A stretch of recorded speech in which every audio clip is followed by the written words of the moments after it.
It's a very changed global landscape after Brexit, after the election of Donald Trump, China's growing power and influence in the region. From your perspective, PM, what are the most important changes that have happened from last year? And what are the changes that affect and will affect Singapore the most?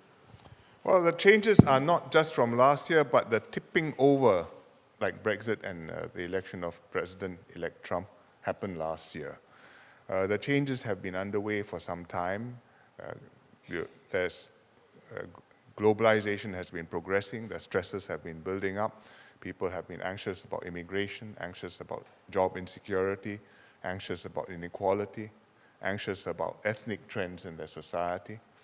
And it's developed in many Western countries into a nativist, a unilateralist, and anti-elite, inward-looking and fractious mood. And now it has erupted in terms of political consequences. Decision to Britain to leave the EU, in America, the election of President Trump, who reflected and articulated the frustrations felt by this segment of the American population.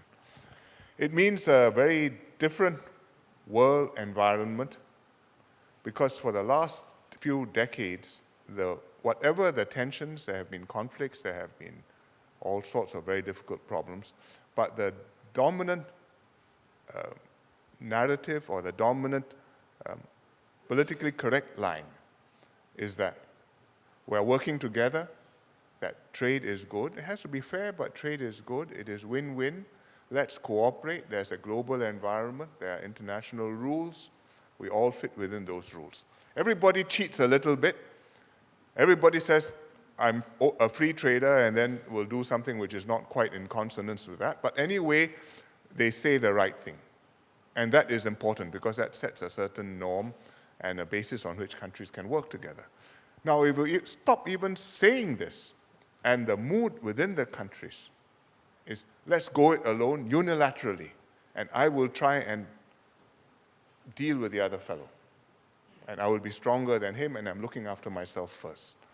And all countries take that. I think that overall is a lose-lose.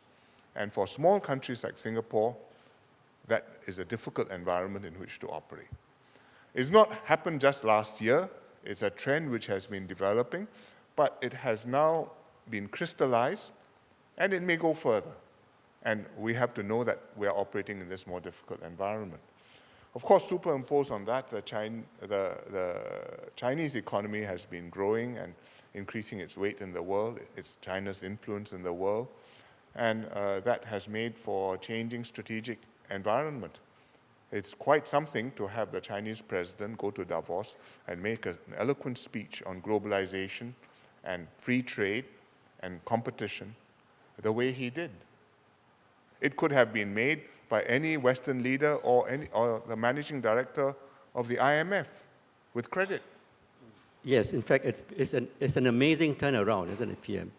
Asian countries look like they are more pro-globalization and free trade than Western countries. Well, there are stresses in Asian countries too. I mean, China has its own internal stresses. It articulates this ideal, but it knows that it is some distance from this ideal. I suppose the reason is because in the Western countries, the economies, they're at a developed level, the economies have been stagnating, and the pressures have been building up and showing up in the body politic. In America, in the Rust Belt, in Europe, in all the countries which are receiving refugees, experiencing just immigration within the EU. Polish plumbers in England, 1 million Poles in England, became a potent political symbol.